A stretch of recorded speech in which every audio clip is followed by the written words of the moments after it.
Good morning, church family, grace and peace. I pray that you are doing well. Today, as part of our Bible reading plan, we are in Psalm 40.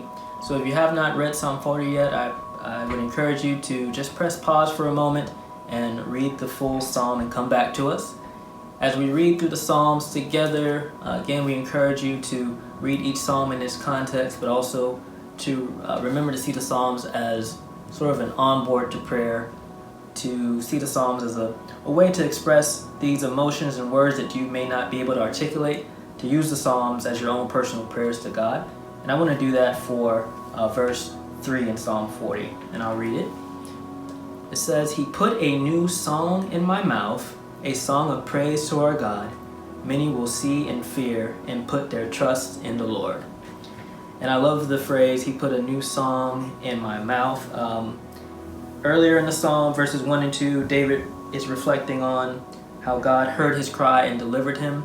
And then he comes to the point where he's praising God for putting a new song in her mouth. And just thinking about those words of praise and a new song, just thinking of how the gospel is the story, how Jesus came to live for us, to die for us, to raise for us, and is coming again.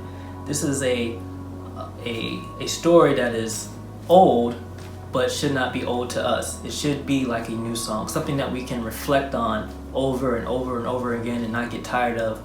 I love in Peter, it says that angels long to look at the gospel, and they're just infatuated with it. And I pray that that's our same attitude as we reflect on God's saving work, how much love and how much power God put towards us in saving us from destruction in our sin.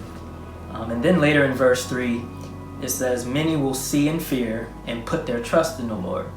So as we reflect on the gospel, as we sing God praises, as we worship, as we share the good news, others will see this and fear or be in awe of God and put their trust in the Lord. So our praising God, our reflecting on the gospel is evangelistic as it encourages others to seek God and to repent and to put their full weight on the Lord. So I encourage all of us to continue to reflect on the goodness of God towards us, His love for us in the gospel, how much He saved us, how much He loved us, what He saved us from, what He has in store for those who love Him, for His children, and to not be silent, to sing these songs to ourselves, to our family, to our neighbors, and trust that God will use our songs, our stories that He's kind of put together Himself individually for us individually, that these stories of our deliverance and our restoration will lead others to put their full trust in the Lord as well.